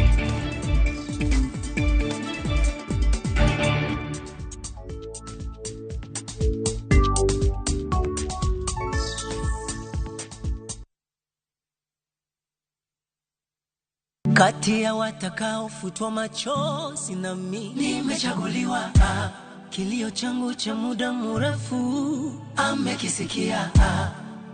Hakuna tena cha mikosi, ni kufanikiwa. Bwana Yesu asifiwe. Naitwa Komando wa Yesu, mwimbaji wa nyimbo za Injili.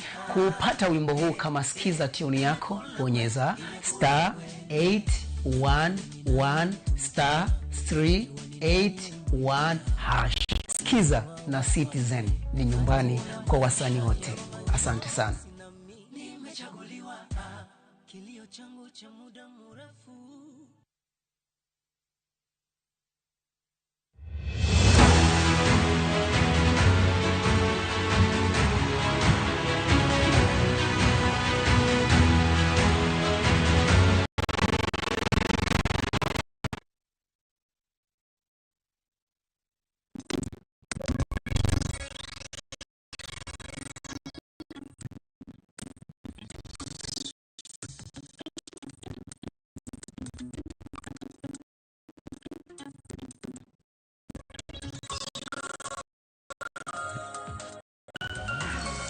Nyakorongojo ni kendo kang mogik mabende wantiere godo kang mogik makamanya korongojo mbaka wasegoyo to mbaka wasegoyo kendo japiny kumora mora mintiere geno mara ni koro ing'eyo kapo nono kiny makawuono iwinjo ni sovereign wealth to koro ing'e tiend sovereign wealth omenda mabende en aguch kungo mano mar Kenya agulu mabende biro bedo ka chiero ochumi marwa biro bedo ka dongo ochumi mar Kenya kanyakla kod thiro piny Kenya mano mar koyo gope kowuok e pinje maoko.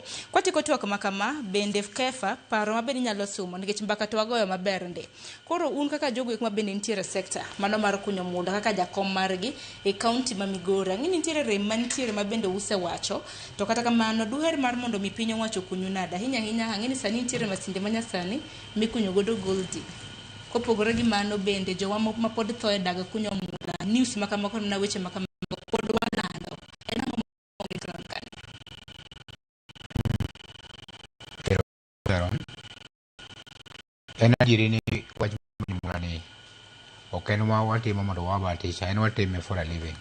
It is our source of livelihood and mana kaka isewacho chien kanyo nadwa kodi ni wan gi changamoto number 1 makwa yudo kawuono to because mining equipments are very expensive and kagin expensive one kaka maybe the cooperatives kata mana individual samoro yudo ka ng'eny gi gin gik moko ma samoro king'iewo sani to kinyal duogo kata kokethore in the next 5 minutes.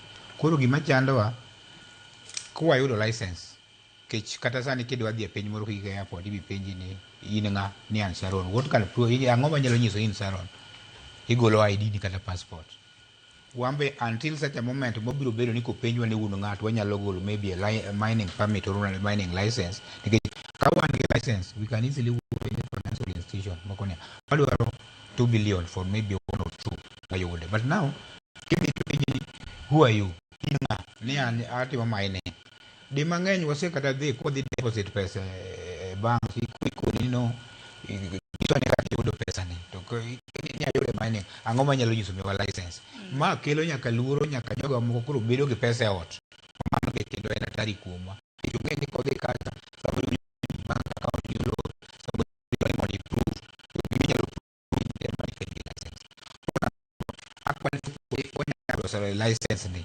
mapiyo onyalo konyowa kata mani wecho mag mining kwa dhi manyo equipments. Number 2 ang'eyo ni iwacho wach mag ajali en ni nikech mai tich mwatiyo ok dang' wawach ni ajali ni odok piny lakini nyaka ne wachak bedo gi cooperatives nyaka association osedok piny to a certain percentage nikech kaluwore gi mkakati mwatiyo mwaketo tinde mana kaka serikal noketo wach mar kata king'iewo matatu to nyaka itere cooperative ng'eny ne tiwa onge buri mag individual medo ka in gi Sharon to nyaka obede kui koro yudo ng'eny management mani chike moketo in place one management on yie kanimo idonje bugo to APPs kidonjo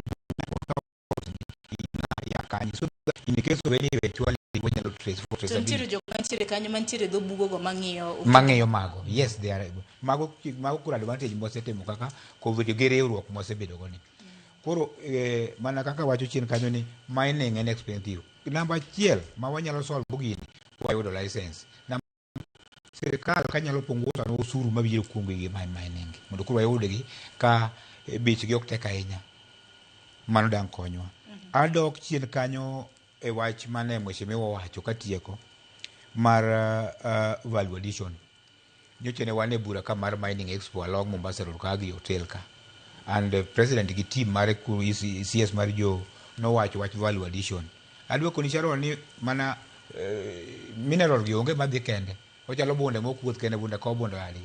Koro yudo ka walal kaka jo Kenya kata kaka jo Migori kupo ni ng'ato jakino biro ni kawo kopa to odhi kode kaka kopa ochuli bei mathin to ei kopa chiel mokawo one container ni en gi dhahabu e en gi zinc e en gi silver e but ochuli mana gine. Koro a support mar wach value addition kupo ni wanyalo gero gidi wanyalo konyore gi sirikal mondo wager committee evaluation ma kupo na kawo my one container wako kacha tarito gold the other side point A arito copper na point B arito silver na point C mano dhi konyowa. Di mang'eny ni wacho ga ni wan kaka jo Nyanza ni wan ni Nyanza dhier. Agwinyoro kama kapani gimomiyo ni wacho ni Nyanza dhier kata kochakore gi the first regime en mana leadership. Nyanza ka mana ka diwinjo ka wacho nitie ka emigole rech to rech ni ses na ikawo gelgel to factory mare ne thika. Nyanza ka emigole Sisal factory mare ne thika midhi time evaluation ses na ikawo kanye gelgel. Koro kuponi wayudo that value addition ni kuri nyalo kech mokwongo Migori County mheshimiwa nika kata county government nigi land maduong' ma kuponi dwaro kal value addition mitime kopa mokwongo dhi empower nyithindwa odhi ndikonwa ji. Koro waket gigi ka number 1 odhi medonwa economy ji dhi yudo tije gik mang'eny dhi timore. Ok wadhi export gimoko roho ni wan kwa miyi mana chi kopa to kari ni dhi process ka tichake usonwa gigo. Koro neno kama wala nengo mamalo kabisa wala sa kaka jopiny. Koro number 1 and number 2 and number 3 license number 1 number 2 mining equipments mondo wayude ko wanyalo relief moro gine taxes. Anya tiyo ikano ka tabru bedo gi wach mugi katieko. Ero kuma nanya wacha ni mugi kadaro mar mondo mi kaluoro kata monyo luora wuku mita dhi ir Steve kasta tiyo gi mheshimiwa kwanyo. Wacha ni mugi kide bed man. Wacha mugi kata ka en oko matin mar mala kino band gi chwan sani ngeni wan gi vijana matimo mining kochakore age ma sirikal wi nyaka ma moko. Of course ok nyal bedo 100%. Na kwayo mana kaka wan jomula ma Migori kata ma Kenya mzima nyaka obedi ni wuoyo gi one voice. Kwa wuoyo gi one voice to wuoyo ke ni nyaka udhaw unyalo bedo piny kaka wabedo ndo igolo pach tagelo pacha. Ma dhi konyo ma sirikal dhi winjo maler gi mwadwaro. Wan wadhi ng'eyo ni sirikal bed dwaro gigene. Ma dhi konyo mondo move gine wadhi mbele kaka team. The last one adoke watamana wacho ni kia kumora mora man Nyasaye omiyo muyutogo like wan wawuoyo kaka joma Migori wabed ni ng'ajok mwayiero nyaka bed ni ong'eyo tich mwatiyo ka wadhi konyore. Asante. Ero kuma na inya kefa sojuka kumido thuolo mar twa kod wajakom mano ma Migori County Miners Association. Nyakorom ga jwange county ma Migori bende ayaka Steve na minja gimugi kide bed mane. Ero aparni koro wagi ke conclusion ma program ni.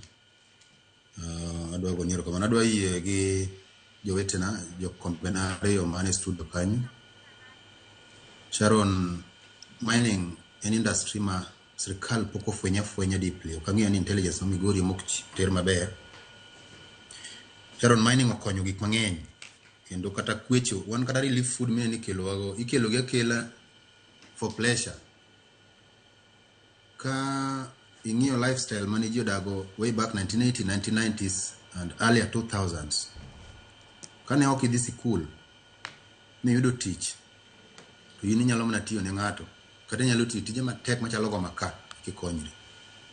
Mining oketo ngima jowa ofwenyo ni the only thing you need in life is good health gakili. Kati donje mining to mining nyalo konyo. Mining okonyo society ma wawuoke by a great deal, Sharon. And I wish one day Chimori be team in interview. Communally bibi koro gwenge kanyo wuoth kodi mondo neka ka ngima jowo chi. Gata udi magigero, kata lifestyle magidago, mining ok en gima itugo godo. Again, then the government of Kenya nyalo fwenyo mondo gi invest a lot of funds in mining kata ola magi oloko mang'eny. Sani onyo ni Kenya nigi around 9 trillion foreign debt. Mano pesa ma kipogi wi ng'ato ka ng'ato out of 47 million people ng'ato ni chulo over 180,000 shillings. Sharon, jowa nyaka bed supported in mining kendo government nyaka make a turn mondo focus in your mining. Your mining will change your economy ma Migori kata surrounding markets. Mining en gima ber nikech en mwandu ma Nyasaye moloso to keto ni ng'ama tiyo matek to nyalo konyore kode. Ok en gima ikwalo. Adwa chako wacho ni king'iyo this gima nwa discuss mar SWF Sovereign Wealth Fund ni en gi pillars adek ma kantiere adieri implementation to jowangi magi dhi change. Pillar mokwongo en mar infrastructure, there is financial sustainability, and the last one is prosperity of future generation.